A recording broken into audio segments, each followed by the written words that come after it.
everybody. Maybe you're new to the videos. If you are, I'm Taylor and I work on a dairy farm in Maine and I make videos all about that. Right now it's hay season, so it's mostly about tractor driving and haying and doing all kinds of things, fixing stuff. So if you enjoy watching this kind of videos, I really hope you'll subscribe and join us for all that crazy excitement. So right now, mowing is exactly what we're going to be doing. If you don't know and you're new to this channel, we primarily make baleage, which is it's the same thing as silage hay or haylage, some people call it. We don't chop it, so we call it baleage because we bale it in individual bales, and then we wrap it in a plastic film. You wait 21 days, it ferments, and then you feed it to the cows, and it's a beautiful feed. It has higher nutrition levels than regular old dry hay. They also like it better, not to mention that. And it's just, overall, it's really good for them. It's long stem, so it gets their rumen going. I could go on and on and on about this. You probably don't want to hear that. So what we're mowing with is our 1975 International 1066. It's actually much cooler today, and I could have mowed with our new Massey, but this is all fueled up and ready to go, and it's already hooked onto the mowing machine, so I just said the heck with it. I'm not going to unhook just to hook up to the other one. Got to open the mowing machine up.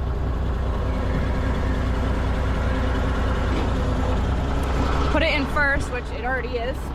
And I usually go around the field with the TA back. That's just a torque amplifier, so like if you're going in road speed, you'd have it ahead. If you're pulling anything, you'd want to have it back. Nothing that we do with this tractor is, besides hauling manure, we haul a manure spreader with it. It's relatively moderate, heavy work for it. But anything else that we do with this tractor, you can have the TA ahead. Nothing is hard for it. So anyway, I'm gonna try to get some good footage for you guys today. I keep rolling backwards here. I have my handy dandy drone here. You guys have been asking about this. I actually got this a couple weeks ago and I've been playing around with it. You guys would have seen this footage from this in the last video, would have been the first time you've seen it, and that's because I have been trying to figure out how to use it. So we're gonna try to figure out something to do with it today. We'll see what we can work in there. It actually flies itself. It has a mode where you can fly it too. I've yet to do that because I'm afraid I'm gonna crash it. It has like facial recognition and it'll follow you on its own. You don't have to do anything. You hold your hand out and it'll take off from your hand. You can have different settings you put it on, and then when you hold your hand out, it'll see that you've done that and it will fly over and land in your hand. It's really creepy. Currently I'm not up with technology because I just find that completely fascinating, and it's probably not even a new thing. I've got a lot of things I want to tell you guys about the hay, how it's coming, how much we've done, our plans for everything, but I'll save that for afterwards. We've got 3 small fields we need to mow today. It's supposed to rain tomorrow afternoon, so we need to get it done now. It's not super warm, it's only like low 70s, so it's not gonna dry out too much if we mow it now, but that's kind of getting into what I want to talk about later, so we'll avoid that. Turn my PTO on, that probably would help.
Okay, so we're on the second field. I just went to move my camera from the front of the tractor, and look at the amount of dragonflies on this. Most of them are blue, but some of them are green. There's even one big one. This field is kind of a different one. It's like a square at the end of it, and then it goes up into this long inlet, which definitely needs to be cut back. These trees have grown insane in the last 2 years, so we need to cut back a lot of these limbs. Definitely wouldn't want to be doing this field with a cabbed tractor. There's a lot of limbs. Basically, it's just this section right here and a little bit at the end on this side. It's grown in a lot, and that shades the field a lot, which makes the grass not grow as well, so we need to get those cut before next year. This is actually a field that we did oats in, and I think that this right here is oats. I'm pretty sure. Pretty sure. Don't quote me. But it's pretty thick, so.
the struts underneath it. A lot of you guys always say, don't sit under there. Well, we always have the struts under it, so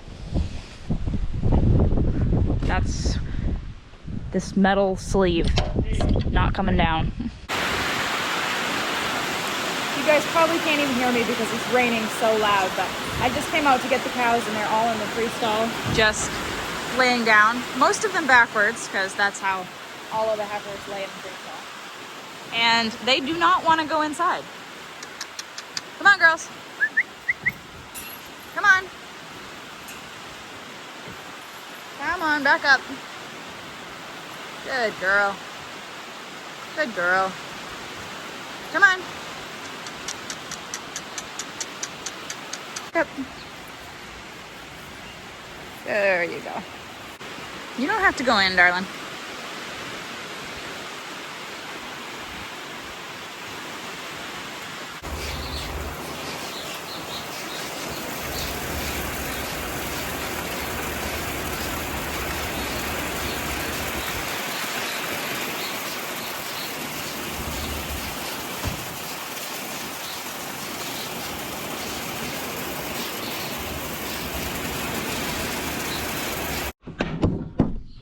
Good morning, guys. It's actually many days later. I'm just putting back some tools that we had used in the pump house. We had an issue with the electricity in the pump house. We just blew a fuse, but we thought it was worse than that, but it was just a fuse. So we got a whole bunch of stuff that I need to put back.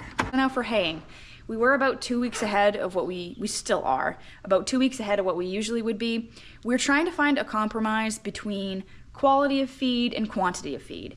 So we wanted to start early so we could get better quality feed, but we didn't want to start too early so we didn't get the quantity that we would if we had waited, because last year we had no second crop. So if we did it early this year and then we didn't get any second crop, we would have no feed. We would have, right now we have about 300 bales and we're not even half done our first crop. But if we had started even earlier and we were like 3/4 of the way done and we still probably only had like 450 bales, we would have not much going on for first crop, and then if we ended up not having any second crop at all because we didn't get the weather, we would be screwed. So we're trying to find that sweet spot in between quality and quantity. We're doing it about 2 weeks early, so we're getting a little less than we usually would. Pretty good considering it's early, actually. We've gotten pretty similar amounts off of some fields, and then other fields we've gotten a little less than we usually would. But so far so good. Like I said, we have about 300 bales right now. We would have had about 350 if I had managed to mow yesterday. The bales are wrapping good. Everything's working great. The baler is still doing well. It's done about 150 to 175 bales with no problems now, other than the time when I tried to wrap it and I screwed it up. That was my fault. I'm back again. We just let the cows out. We just milked them. And I've been trying to get a time where Brent could come on here, and it just didn't end up working out because I wanted him to explain some things to you guys too. But basically all I wanted to say was the oats worked out pretty well. We obviously won't know until we start feeding out our feed, but you could see it in everything that we've been cutting. There was only one field that we did plant that I couldn't really tell if there was anything in it had come up, but I think it's going to be good. It was good in the field that we did before, so I think it's going to be a good addition to the protein levels. We try to bale our baleage at around like 45 to 50% moisture levels. We don't have a tester. Brent just does it by experience. He's like one of, hands down, like the best baleage maker around. We have many people who have bought baleage off us before that said there's just nobody that makes it like he does. Don't say I said anything because it'll make his head swell up. But he is the best around at making it. He's just really, really good at it. He's one of the first around here that has done it. One thing that we have changed this year that we were doing last year, which was making our baleage come out a little bit too dry, was we've started mowing later in the afternoon.